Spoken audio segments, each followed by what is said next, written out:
You were always so easy.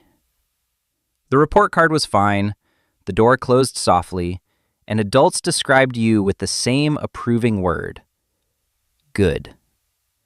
Years later, the compliment still works like an instruction.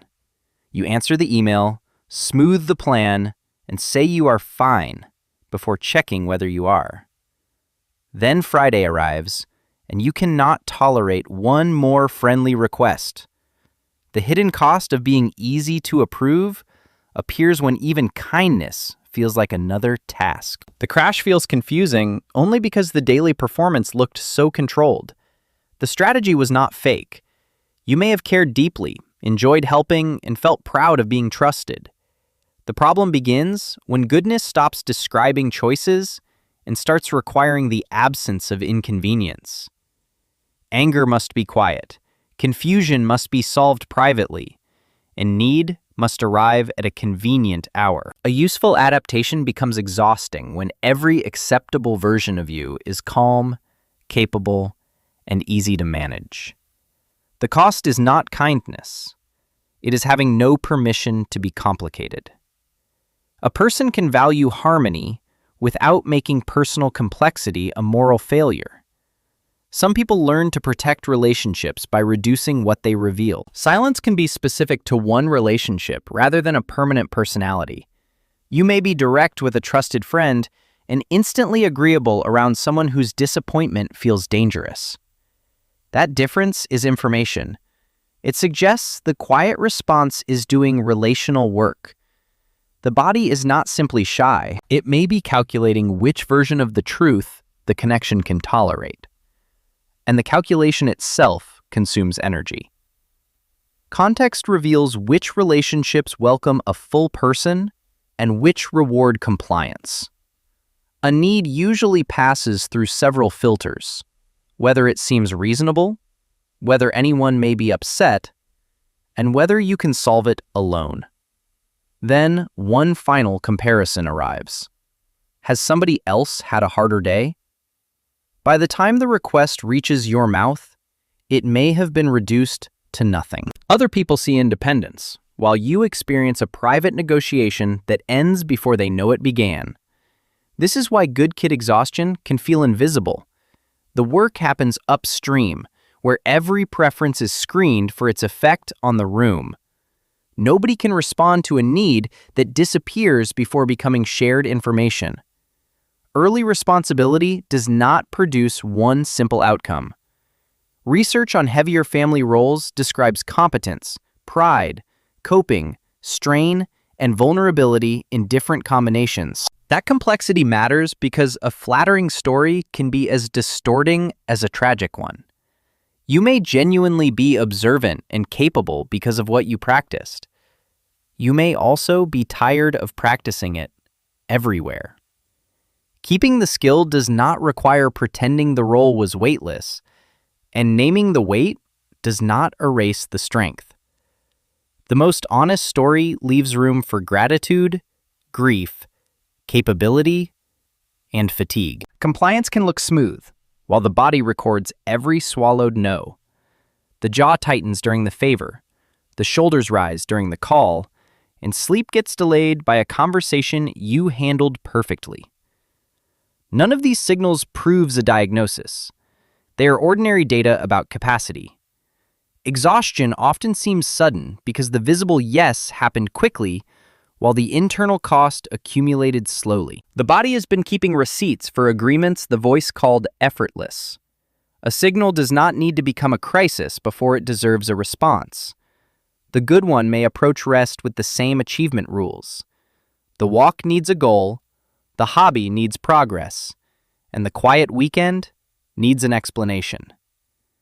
Doing nothing feels irresponsible because usefulness once secured approval. Even recovery becomes a project you can fail. That creates a cruel loop. The person needs rest, but only permits activities that prove value. The calendar clears while the inner supervisor remains at work, grading whether the break was productive enough to deserve its time. Rest stops restoring when it must keep auditioning for permission to exist. At work, emotional labor means shaping expression to meet the demands of a role, and research links that labor with burnout. Home is not a workplace, and the evidence should not be stretched beyond its setting.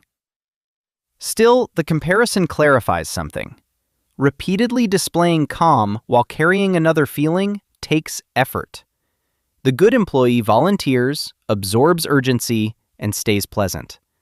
The exhaustion is not mysterious when the job includes both the task and the continuous performance of being unaffected by it. Pleasant delivery does not make emotional dissonance free of human effort. Reliable people receive more trust, and trust can quietly become more work. Because you rarely object, each new request appears small. Nobody sees the missing margin around the collection. Praise then becomes confusing. It feels good to be valued, yet the valued trait keeps increasing the demand. The issue is not whether appreciation is sincere. The issue is whether appreciation is accompanied by limits, resources, and permission to decline. Compliments cannot restore capacity they continuously spend. Sincere praise and unsustainable scope can occupy the same workplace conversation. When direct need has been trained out of the conversation, it often returns in disguise. You become unusually irritated by a harmless question, resent a person who never knew help was required, or fantasize about canceling everything. Irritation is not always evidence that others have done something terrible. Sometimes it is the late messenger for hunger, privacy, support, or choice. The message became louder because softer versions were edited out before anyone could hear them. Listening to the messenger early prevents it from having to become an alarm. Everyday solitude research suggests that chosen time alone can coincide with lower stress and greater autonomy. It also finds no universal ideal amount, and unchosen or accumulating solitude can feel lonely. For the exhausted good one, the useful feature may be choice. In quiet, no response is being evaluated, no expression must reassure, and no preference must compete with a faster need. Attention becomes self-directed again. Relief comes from temporarily leaving the approval economy, not from proving that relationships are bad. Autonomy is the quiet experience of no longer arranging yourself for immediate approval.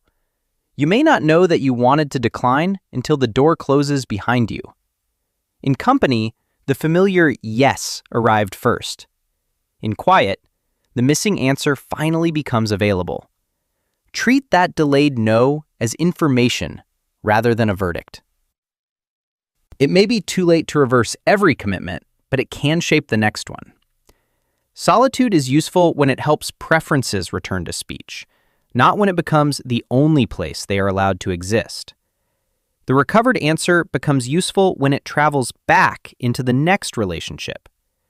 Do not start by confronting the most difficult relationship in your life. Practice where the stakes are low. Choose the restaurant, state the temperature, or say which evening works better. A preference is not a demand that everyone obey. It is accurate information about where you are located inside the plan. Small choices rebuild the pathway from sensation to language. They teach the body that being known does not automatically end belonging. Ordinary preferences rehearse steady presence during later conversations with much higher emotional stakes. An immediate answer favors the oldest reflex. Try this bridge. I need time before answering. The pause protects accuracy. It is not manipulation. It gives capacity time to enter the decision. During that pause, ask what the request costs, what is already committed, and whether help is freely chosen. A delayed yes can become more genuine, and a delayed no can become less explosive. One ordinary pause protects the relationship from an agreement that would later turn into resentment. The pause converts reflexive service into consent that can actually be trusted. A good limit is concrete enough to use. I can stay for an hour. I can review one page. I cannot talk tonight, but tomorrow works. Specific limits prevent a vague sense of overwhelm from becoming total disappearance. They also let other people adapt to real capacity instead of an image of endless availability. The goal is not to justify every boundary until nobody feels disappointed. It is to replace invisible strain with information the relationship can actually use. Visible limits allow closeness to organize around reality instead of hidden depletion. Someone may prefer the old version of your availability. They may sound surprised or ask again. That reaction can feel like proof that the boundary was cruel, especially when approval once meant safety. But disappointment is a common part of coordinating separate lives. It does not automatically signal rejection. Stay respectful without rushing to erase the feeling. Each time mild disappointment survives, the nervous system receives new evidence. Belonging can continue even when you are not the easiest person in the room. Surviving a small frown weakens the old equation between approval and safety. If you need help, ask directly enough to receive an answer. Can you handle dinner? I need you to listen, not solve this. Please choose one of these tasks. Unspoken need easily becomes a private test that others do not know they are taking. When they fail, resentment feels justified, but the system remains unchanged. A request risks hearing no, yet it also creates the possibility of an actual yes. Being cared for requires making care possible to deliver. Direct asking replaces silent sacrifice with a relationship both people can participate in. Protect a short interval after high contact days when no new usefulness is expected. Do not fill it with family case management or productivity theater. Eat something simple. Sit in low light. Shower. Walk. Or listen to one album without answering. When the pause changes shared plans, give close people a clear reconnection time. Planned recovery is kinder than vanishing after capacity has already collapsed.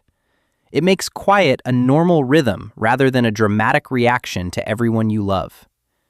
A predictable landing protects affection from being confused with permanent access. Solitude deserves attention when it repeatedly replaces every honest conversation, lasts long after capacity returns, or makes re-entry feel more threatening each time. Do not shame yourself out of the room. Ask what the room is protecting and what life is losing outside it. Restorative quiet tends to reopen options. Hiding keeps narrowing them. If the pattern becomes painful or difficult to change, outside context may help.